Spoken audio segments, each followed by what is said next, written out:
ओम शांति। मैं आत्मा सर्व आसक्तियों से मुक्त शक्ति स्वरूप आत्मा हूँ।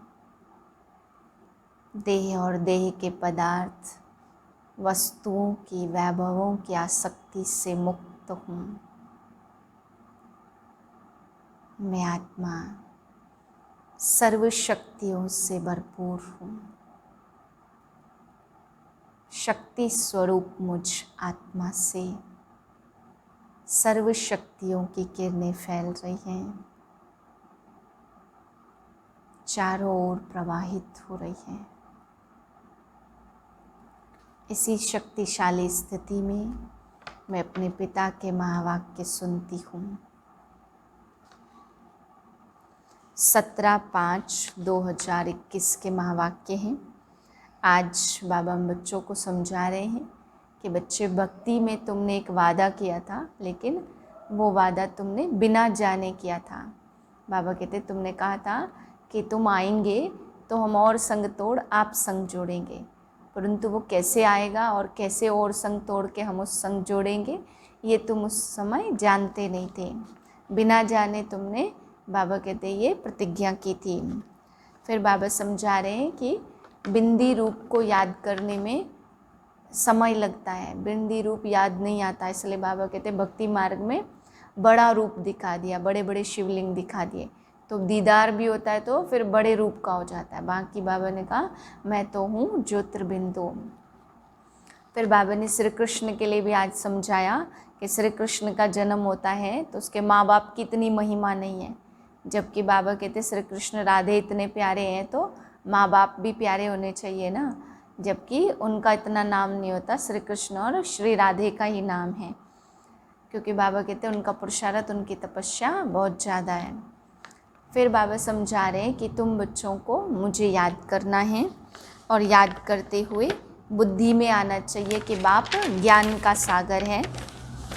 फिर बाबा समझा रहे बड़े बड़े आचार्य और विद्वान भी ये बात नहीं समझते हैं कि कैसे वो लिबरेटर, वो गाइड बनता है। बाबा कहते पुकारते तो हैं हे लिबरेटर, हे गाइड आओ, परंतु जानते नहीं हैं और खुद को ही लिबरेटर या गाइड कह देते हैं, परंतु बाबा कहते वे खुद ही पार नहीं जा सकते तो वो औरों को कैसे पार लगाएंगे। फिर बाबा समझा रहे जिसने भी विष्णु जी का मंदिर बनाया, श्री लक्ष्मी श्री नारायण का, तो उन्हें खुद भी इसका अर्थ नहीं पता है। भले मंदिर बनाते, महिमा करते, परंतु जानते नहीं हैं कि इनका अर्थ क्या है। फिर बाबा समझा रहे तकदीर में होगा तो हम आकर के ज़रूर यह ज्ञान लेंगे। मीठे बच्चे, बाबा आए हैं आप बच्चों को अपने समान महिमा लायक बनाने। बाप की जो महिमा है वह अभी तुम धारण करते हो। प्रश्न है भक्ति मार्ग में परमात्मा माशुक को पूरा न जानते भी कौन से शब्द बहुत प्यार से बोलते और याद करते हैं। उत्तर है बहुत प्यार से कहते और याद करते, हे माशुक तुम जब आएंगे तो हम सिर्फ आपको ही याद करेंगे और सबसे बुद्धि योग तोड़ आपके साथ जोड़ेंगे। अब बाप कहते बच्चे मैं आया हुआ हूँ तो आत्म अभिमानी बनो। तुम्हारा पहला फर्ज है प्यार से बाप को याद करना। ओम शांति। मीठे मीठे जीव की आत्माओं को परमपिता परमात्मा जिसने अब शरीर का लोन लिया है बैठ समझाते हैं कि मैं साधारण बूढ़े तन में आता हूँ, आकर बहुत बच्चों को पढ़ाता हूँ। ब्रह्मा मुख वंशावली ब्राह्मण बच्चों को ही समझाएंगे ना, जरूर मुख द्वारा ही समझाएंगे और किसको समझाएंगे। कहते हैं बच्चे तुम मुझे भक्ति मार्ग में बुलाते आए हो। हे पतित पावन, भारत खास और दुनिया में आम सब बुलाते हैं। भारत ही पावन था, बाकी सब शांति धाम में थे। बच्चों को यह स्मृति में रखना चाहिए कि सतयुग त्रेता किसको कहा जाता, द्वापर कलयुग किसको कहा जाता, उसमें कौन कौन राज्य करते थे। तुम्हारी बुद्धि में पूरी नॉलेज है। जैसे बाप को रचना के आदि मध्य अंत का ज्ञान है, वैसे तुम्हारी बुद्धि में भी है। बाप जो ज्ञान देते हैं वह बच्चों में भी जरूर होना चाहिए। बाप आकर बच्चों को आप समान बनाते हैं। जितनी बाप की महिमा उतनी बच्चों की है। बाप ने बच्चों को जास्ती महिमावान बनाया है। हमेशा समझो कि शिव बाबा इन द्वारा सिखाते हैं। आत्मा ही एक दोस्त से बात करती है, परंतु मनुष्य देह अभिमानी होने के कारण समझते हैं फलाना पढ़ाता है। वास्तव में करती सब कुछ आत्मा है। आत्मा ही पार्ट बजाती है। आत्म अभिमानी बनना है। घड़ी घड़ी अपने को आत्मा समझना है। जब तक अपने को आत्मा नहीं समझेंगे तो बाप को भी याद नहीं कर सकेंगे। भूल जाते हैं। तुमसे पूछा जाता तुम किसके बच्चे हो, तो कहते हो हम शिव बाबा के बच्चे हैं। विजिटर बुक में भी लिखा हुआ है तुम्हारा बाप कौन है, तो झट देह के बाप का नाम बताएंगे। अच्छा, अब आत्मा के बाप का नाम बताओ, तो कोई कृष्ण का कोई हनुमान का नाम लिखेंगे या तो लिखेंगे हम नहीं जानते। अरे तुम लौकिक बाप को जानते हो और पारलौकिक बाप जिनको तुम हमेशा दुख में याद करते हो उनको नहीं जानते हो। कहते भी हैं हे भगवान रहम करो, हे भगवान एक बच्चा दो, मांगते हो ना। तो अब बाप बिल्कुल सहज बात बताते हैं। तुम देह अभिमान में बहुत रहते हो, इसलिए बाप के वर्षे का नशा नहीं चढ़ता। तुमको तो बहुत नशा चढ़ना चाहिए। भक्ति करते ही हैं भगवान से मिलने के लिए। यज्ञ तप दान पुण्य आदि करना यह सब भक्ति है। सब एक भगवान को याद करते हैं।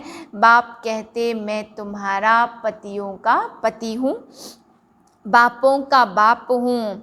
सब बाप भगवान को याद जरूर करते हैं। आत्माएं ही याद करती हैं।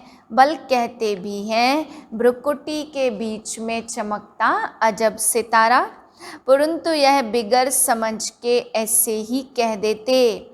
रहस्य का कुछ भी पता नहीं है। तुम आत्मा को ही नहीं जानते हो तो आत्मा के बाप को कैसे जान सकेंगे। दीदार होता है भक्ति मार्ग वाला। भक्ति मार्ग में पूजा के लिए बड़ा बड़ा लिंग रख देते, क्योंकि अगर बिंदी का रूप दिखाए तो कोई समझ न सके। यह है महीन बात। परमात्मा जिसको अखंड ज्योति स्वरूप कहते हैं, मनुष्य कहते हैं, उनका कोई बहुत बड़ा रूप है। ब्रह्म समाजी मठ वाले ज्योति को परमात्मा कहते। दुनिया में यह किसको पता नहीं है कि परमपिता परमात्मा बिंदी है, तो मूंझ पड़े हैं। बच्चे भी कहते बाबा किसको याद करें, हमने तो सुना था वह बड़ा लिंग है, उनको याद किया जाता है। अब बिंदी को कैसे याद करें। अरे तुम आत्मा भी बिंदी हो तो बाप भी बिंदी है। आत्मा को बुलाते हैं, वह जरूर यहाँ ही आकर बैठेंगे ना। भक्ति मार्ग में जो साक्षात्कार आदि होता वह सब है भक्ति। भक्ति भी एक की नहीं करते, बहुतों को भगवान बना दिया है। भगत जो भक्ति करते रहते उनको भगवान कैसे कहेंगे। अगर परमात्मा सर्वव्यापी कहते तो फिर भक्ति किसकी करते हैं। सो भी भिन्न प्रकार की भक्ति करते। बाप समझाते ऐसे बच्चे ऐसे मत समझो कि हमको अनेक वर्ष जीना है। अभी समय बहुत नज़दीक होता जाता। निश्चय रखना है, बाबा को ब्रह्मा द्वारा स्थापना करानी है। बाप खुद कहते मैं इन द्वारा तुमको सृष्टि के आदि मध्य अंत का राज बताता हूँ। गाते भी हैं ब्रह्मा द्वारा स्थापना। यह नहीं जानते कि नई दुनिया को विष्णुपुरी कहा जाता, अर्थात विष्णु के 2 रूप राज्य करते थे। किसको पता नहीं है कि विष्णु कौन है? तुम जानते हो कि यह ब्रह्मा सरस्वती ही फिर विष्णु के 2 रूप लक्ष्मी नारायण बन पालना करते हैं। तो ब्रह्मा द्वारा स्थापना विष्णुपुरी अर्थात स्वर्ग की पालना करेंगे। तुम्हारी बुद्धि में आना चाहिए बाप ज्ञान का सागर है, तो मनुष्य सृष्टि का बीज रूप है। वह इस ड्रामा के आदि मध्य अंत को जानते हैं। वही पतित पावन है। जो बाप का धंधा है वही तुम्हारा धंधा है। तुम भी पतित से पावन बनाते हो। दुनिया में एक बाप के 3-4 बच्चे होंगे। कोई बच्चा बहुत ऊंच चढ़ा हुआ होगा तो कोई बिल्कुल नीचे होगा। यहाँ तुमको बाप एक ही धंधा सिखाते कि तुम पतितों को पावन बनाओ।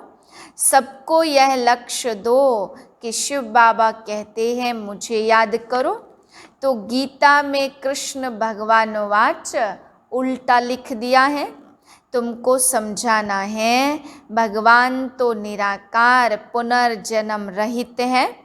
बस यही एक भूल है। अभी तुम बच्चे कृष्णपुरी के मालिक बन रहे हो।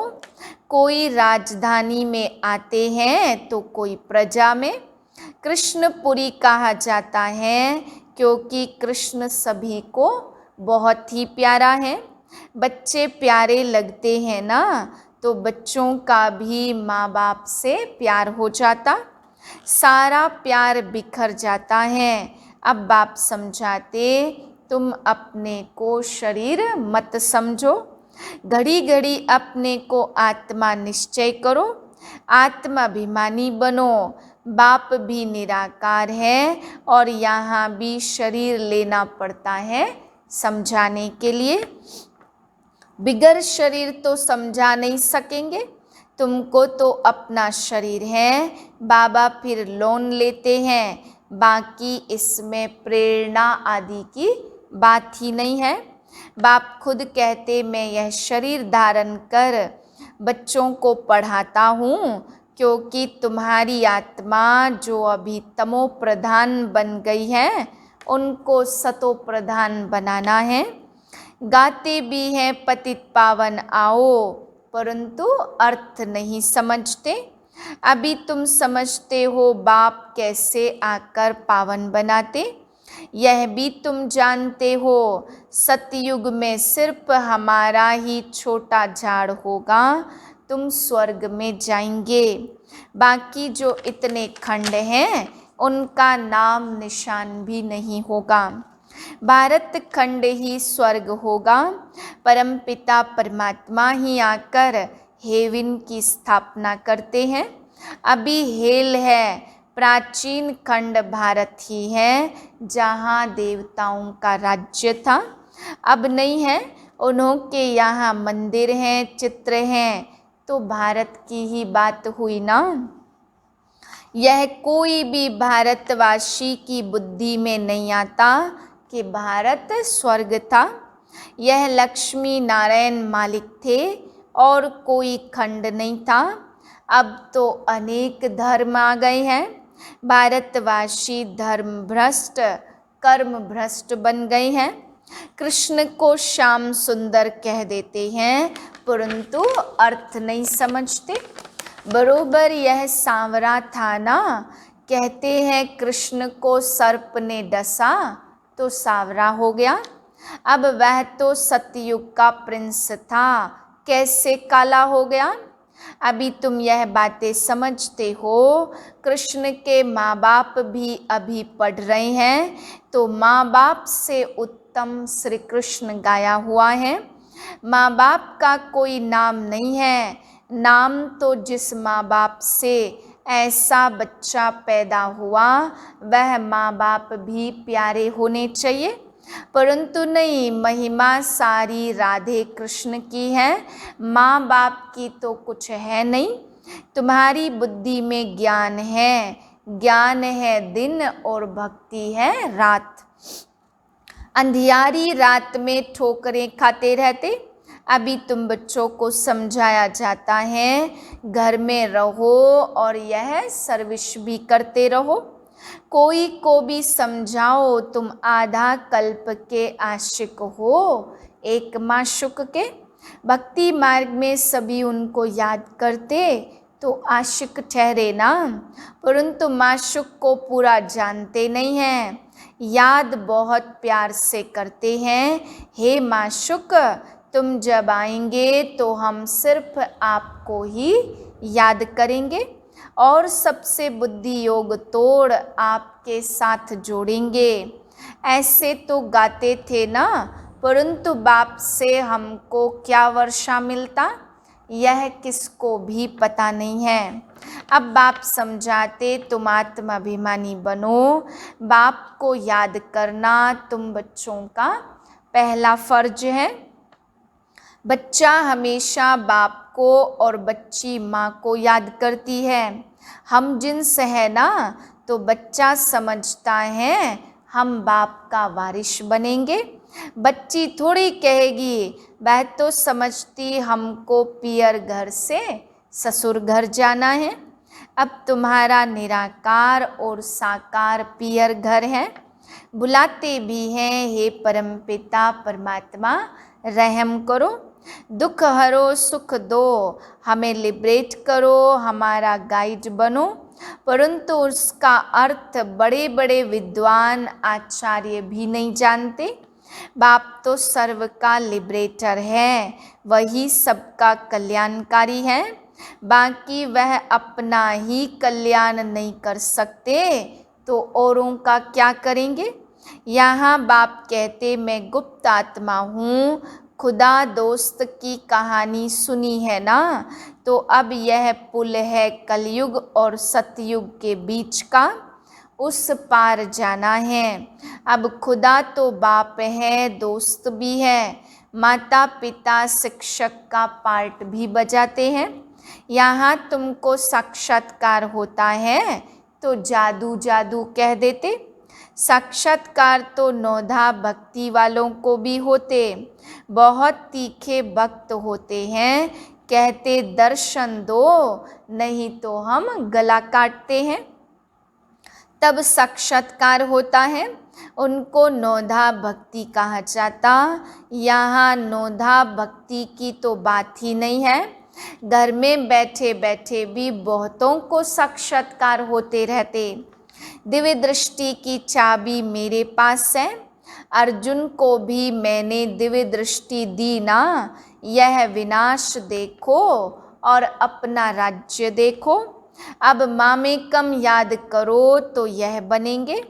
अभी तुम समझते हो विष्णु कौन है और मंदिर बनाने वाले खुद नहीं जानते।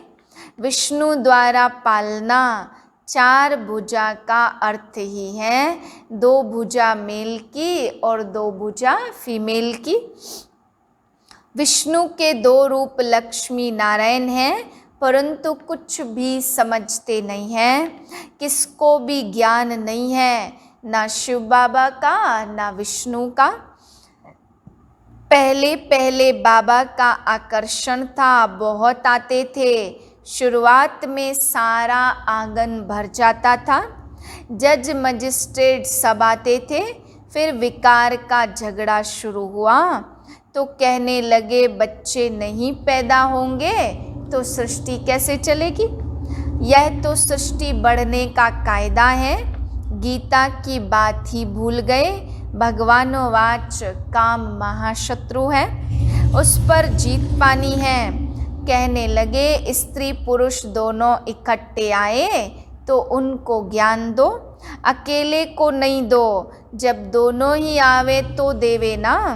देखो दोनों को इकट्ठा भी देते हैं तो भी कोई ज्ञान लेते और कोई नहीं लेते हैं। तकदीर में नहीं होगा तो क्या कर सकते हैं। एक हंस और एक बगुला बन पड़ते।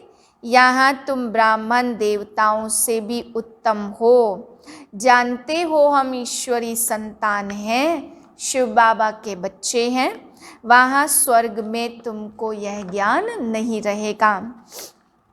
ना जब निराकारी दुनिया मुक्ति धाम में होंगे तब यह ज्ञान होगा। यह ज्ञान शरीर के साथ ही खत्म हो जाता है। अभी तुमको ज्ञान है, एक बाबा पढ़ा रहे हैं। अब यह खेल पूरा होता है, सब एक्टर्स हाजिर हैं।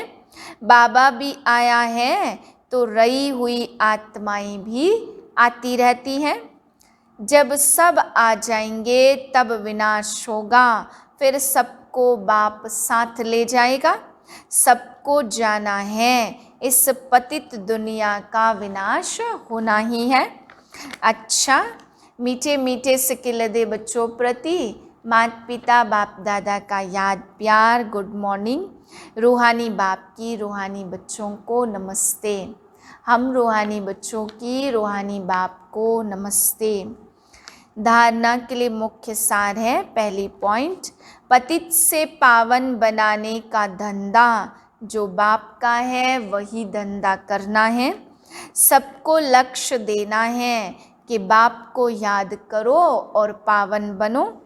दूसरी पॉइंट है, यह ब्राह्मण जीवन देवताओं से भी उत्तम जीवन है। इस नशे में रहना है।